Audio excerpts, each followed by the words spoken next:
Every day, over 9 million construction workers are on the job in our country, building and maintaining roads, houses, workplaces, and physical infrastructures. Their goal is to finish every project on schedule, under budget, and with the highest quality of work. But they also need to complete the job with a good safety record, and that isn't always easy. Hello, my name is Jim Bratton. Let's face it, construction work is a high-hazard occupation. On any construction site, there can be potentially dangerous tasks and conditions, such as work at heights, excavations, noise, dust, power tools and equipment, confined spaces, electricity, and hazardous chemicals, just to name a few. There's no question about it. To be safe, we have to be smart. That means recognizing the hazards on our sites, knowing the basic guidelines for on-the-job safety, and working together to follow these guidelines. If we each do our part, not only can we get the job done effectively, we can get it done safely. Today we're going to introduce you to the primary areas of concern in workplace safety. These are housekeeping, personal protective equipment, fall protection, vehicle safety, excavations, electrical hazards, hazardous materials, material handling, and substance abuse. We can only touch briefly on each of these areas today. If you have questions, talk to the person responsible for safety at your job site, a supervisor, foreman, or safety manager. When we work together to analyze the work steps, the hazards, and the protective measures, we all have a key to prevention. Some people call this process a job hazard analysis. I call it teamwork. Take housekeeping, for example. Simply keeping the workplace clean can make a difference in safety. A big difference if everyone does his or her part.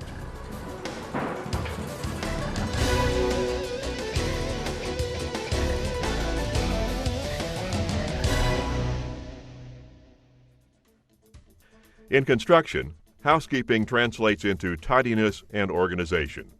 By looking at the housekeeping on a site, you can usually tell if basic safety principles are being followed.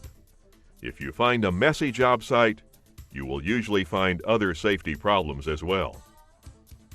Poor housekeeping can lead to a simple trip, a slip, or a serious fall. To prevent these accidents, be sure to have your own personal housekeeping plan and clean up after yourself as you work. Keep tools in a job box so they are out of the way and where everyone can find them. Stack materials or pile neatly, again, out of the way. Always remove or hammer down nails in scrap lumber. And keep aisles free of debris so there's a clear path for foot traffic. Good housekeeping boils down to good planning and paying attention to detail. Remember, if everyone does his or her part, your workplace will be cleaner and safer, and everyone will be able to work more efficiently. Now let's talk about personal protective equipment. Personal protective equipment is a common line of defense against many workplace hazards, and it's your responsibility to use good, reliable PPE whenever you're exposed to these hazards.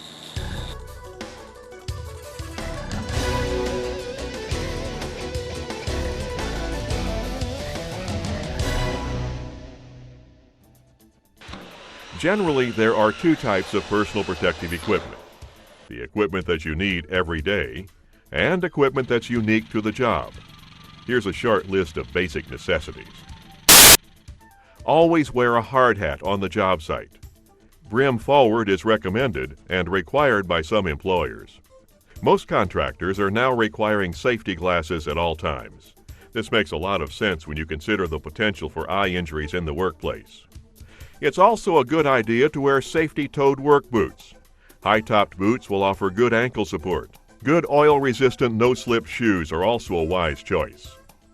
Tennis shoes or basketball shoes are never acceptable. Pretty obvious why, isn't it? Believe me, you'll appreciate a good pair of boots after a few days on the job, and you'll be glad you made the investment. Long-sleeved shirts will protect you from scratches and sunburn, and gloves will save a lot of wear and tear on your hands. It's pretty simple, really. Just think about the situations you might encounter during the day and dress accordingly. At times, you'll need some special equipment to protect you from specific hazards. For example, you may need a respirator to protect you from dust, vapors, or fumes. Keep in mind that not all respirators will protect you from all respiratory hazards. Before you use a respirator, make sure a qualified person has instructed you on how to select the proper respirator and has trained you to use it correctly. Eye and face protection, like respirators, require specific equipment for specific hazards, such as flying particles, splashing chemicals, or light from a welding torch. Remember that regular safety glasses don't protect you from all of the eye and face hazards in the workplace. Make sure that what you're using is appropriate for the particular hazard. High visibility clothing may also be necessary, depending on your job. Most states and contractors require high visibility clothing during utility, road, and highway work. To help ensure safety, you may want to consider wearing this clothing anytime you anticipate contact with moving equipment. For example, during interior demolition work, site work, or landscaping operations. Many employers now require full-time use of high visibility clothing in all areas. The mantra is, see and be seen. Electrical hazards, too, may require special personal protective equipment. Most of us simply plug in and go, but where employees such as electricians and maintenance workers are concerned, personal protection against arc flash is imperative. Be sure you know the rules and have the correct equipment before ever working on live circuits. Finally, if you're exposed to loud noise, use either earmuffs or earplugs. Loud noise over a period of time can damage your hearing. Another critical area to workplace safety is fall protection. Falls are the #1 cause of fatalities in construction. In our industry, we often work at heights. But it's not just a fall from the top of a high-rise that can be a problem. Shorter falls can be just as dangerous. In most situations, if you're exposed to a fall while you're working, you'll need some type of fall protection. Good fall protection programs are essential in every work site. These programs include pre-planning of potential exposures, training, and proper use of good equipment and/or materials.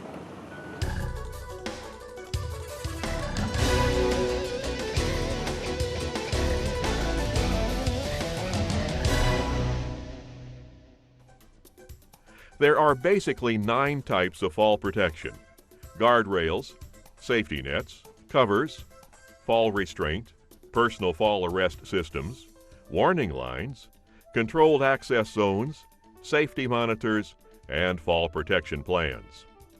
Each of these fall protection systems has a specific use. Your employer will choose the type of fall protection that you need, but it's your job to use that protection correctly.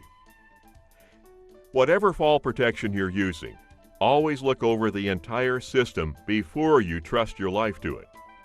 If you're using hole covers, make sure they are labeled correctly and secured in place. If you're using guardrails, be sure that they're in good condition, properly installed, and that toe boards are firmly secured.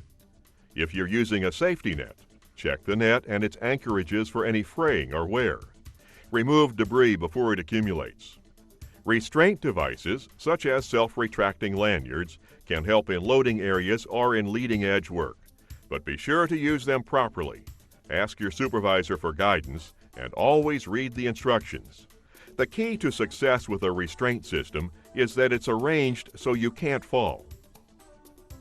If you're using a personal fall arrest system, look for tears, fraying, worn hardware, or anything else out of the ordinary. Inspect every day before use. Use only double locking snap hooks to prevent rollout. And make sure the lanyard is the right one for the anchorage points you're using for support. Be sure that you use your lanyard properly.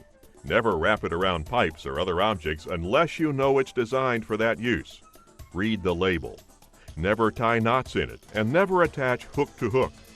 Never tie off outside a basket when using boom or scissor lifts. Changes in manufacturing standards and technology have given us some great new fall protection systems. If your gear is more than 3 or 4 years old, showing visible signs of wear, or simply doesn't feel right for the application, speak with your supervisor about upgrading these systems.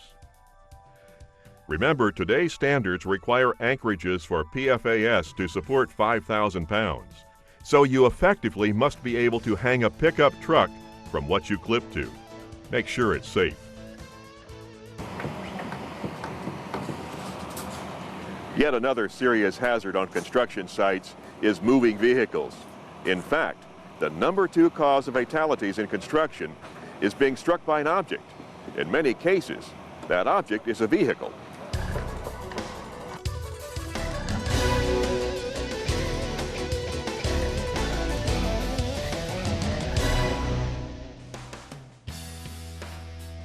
On a job site, there is activity all around you. The hazards can change drastically from one minute to the next. Materials or pedestrians can show up where you least expect it. If you're not paying attention, an accident could happen at any moment. Check your vehicle before each trip. Inspect the tires and adjust the mirrors. Secure your load. Lost cargo can cause serious accidents. Always check your seatbelt. You need to look out for your own safety too. Use extra caution when backing up. A large percentage of struck-by fatalities continue to be caused by backing equipment. Make sure the vehicle backup alarm is working properly before you start. To help ensure safety, have a signal person assist you. Always be on your guard. When driving, stay alert. We spend so much time operating vehicles on and off the site that we can easily become complacent. Speaking on a cell phone or listening to a music player when operating vehicles or equipment can be a distraction. Limit your use. Use hands-free when possible. And be sure to follow your company or job site rules about cell phone or music player use. Don't let your distraction cause an accident. Another leading cause of fatalities in construction is the result of being caught in between objects. Cave-ins account for most of these fatalities. In fact, cave-ins are 15 times more likely to result in death than other construction accidents. If you have to go into or work around a trench or excavation for any reason, make sure you're familiar with the safety regulations necessary for your protection.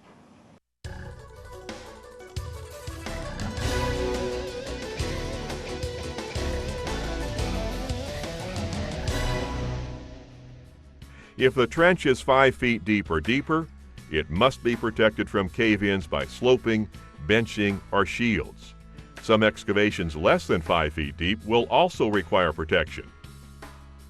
For your own safety, never enter any trench or excavation until the designated competent person tells you it is okay to do so. Ask your supervisor to identify the competent person. Regulations also require that all excavations deeper than 4 feet have a means of exit, such as a ramp or ladder. These must be located no more than 25 feet in any direction, so that workers can exit quickly in the event of a cave-in.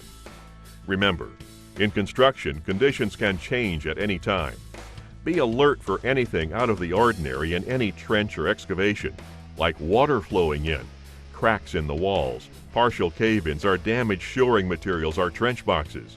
If you see anything that could result in a cave-in, get out of the trench and warn other workers to do the same. Report the situation to your supervisor immediately. Finally, if you ever do witness a cave-in, don't go into the trench or excavation for any reason, even if a co-worker is still in it. Call for a trained rescue team immediately. Many would-be rescuers have been killed trying to help co-workers.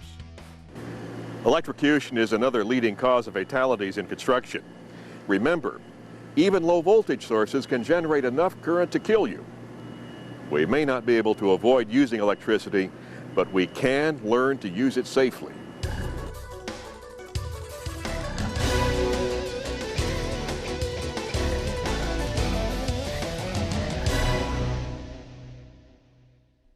Most electrocutions on construction sites occur from contact with electrical lines that have not been de-energized, contact with overhead power lines with ladders, scaffolds, or heavy equipment like cranes, or use of power tool cords that are not properly grounded or that are damaged or worn. To help ensure safety, be aware of the electrical sources around you, including overhead and underground power lines. Take all steps necessary to avoid contact with these lines. Inspect power tools and extension cords before each use. Use GFCI protected circuits, either breakers, outlets, or pigtails, as required at your location. Never use a power tool or extension cord that is damaged in any way. Using a tool that is missing the ground connection on the plug, for example, can create a shock hazard. Keep in mind that water and electricity don't mix. Never let the power tool or cord get wet, and never ever stand in water while using a power tool. Stay away from electrical panel boxes unless you are properly trained and equipped to work with them. And if an electrical accident should occur, stay away from the source of the electricity until it is de-energized. Do not touch the victim with your bare hands until you know he or she is away from the live electrical source. Many workplace hazards are easy to spot. Others are not. We come into contact with some pretty powerful chemicals on the job. Some can disable you before you even know what happened. That's why it's important to know the dangers of these hazardous materials and to take the appropriate precautions.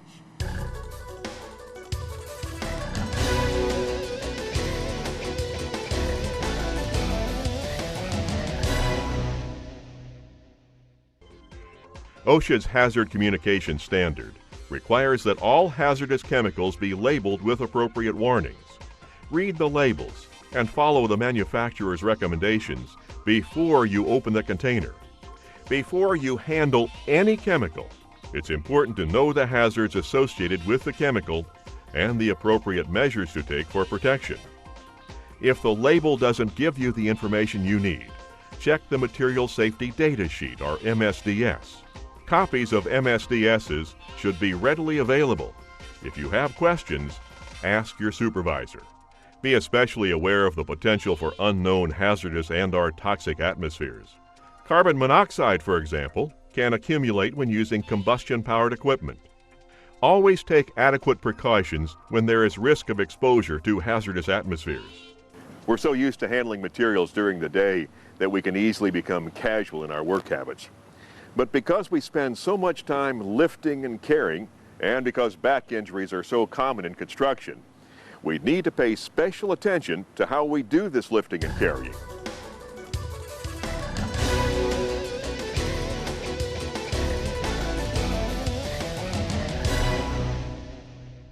Never lift anything that is too heavy or awkward.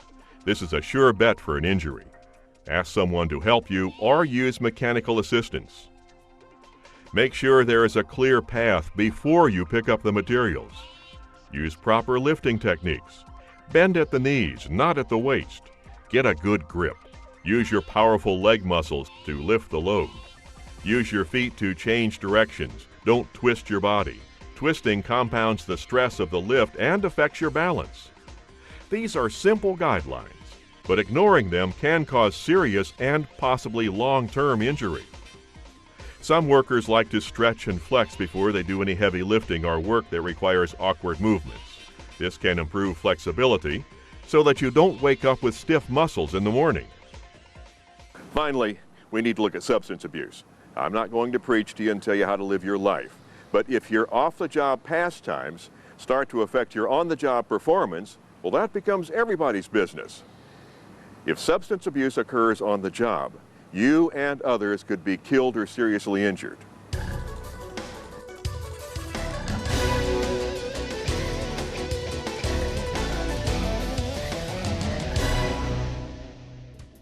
Construction work in itself can be dangerous, but when your judgment is affected, if your senses are cloudy, or if your reflexes are slowed, you're putting your own life at risk as well as everyone else's.